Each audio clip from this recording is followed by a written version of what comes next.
The hearing has begun in the Dominica High Court on Mehul Choksi's habeas corpus plea after the deportation of the fugitive diamond jeweler who was arrested in the Caribbean island nation while trying to escape to Cuba from Antigua, where he's been living since 2018, was put on hold. The Antiguan Prime Minister had asked Dominica to send him back to India directly, but this has been contested by his lawyers, who claim that the wanted businessman cannot be sent to India as he is no longer a citizen of India. Meanwhile, his lawyers are claiming that he was abducted and taken to Dominica. The most recent picture of fugitive diamond merchant Mehul Choksi in custody of the Dominica police.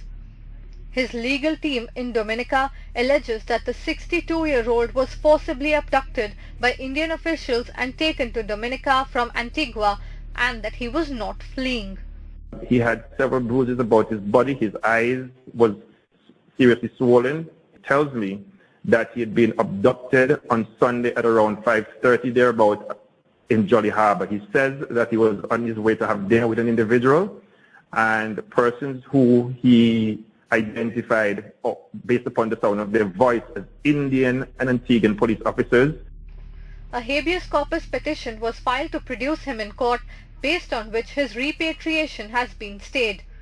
Choksi is wanted in connection with the 14,000 crore PNB scam by both the Enforcement Directorate and the CBI. Legal assistance या legal representation का right नहीं दिया जा रहा था, उनको court में नहीं पेश किया गया था, तो फिर इमीडिएटली इसलिए वो कोर्ट में हैबियस कॉर्पस की पिटीशन मूव की गई। अब उसके अंदर कोर्ट ने ऑर्डर कर दिया है कि मिस्टर मेहुल चोक्सी का एफिडेविट फाइल होगा। NDTV has learned that after Antiguan PM stated that Choksi should be handed back to India directly by Dominica, India is using its diplomatic relations with Dominica to stress on their case against Choksi. Interestingly, India has managed to get more offenders deported back home rather than extradited.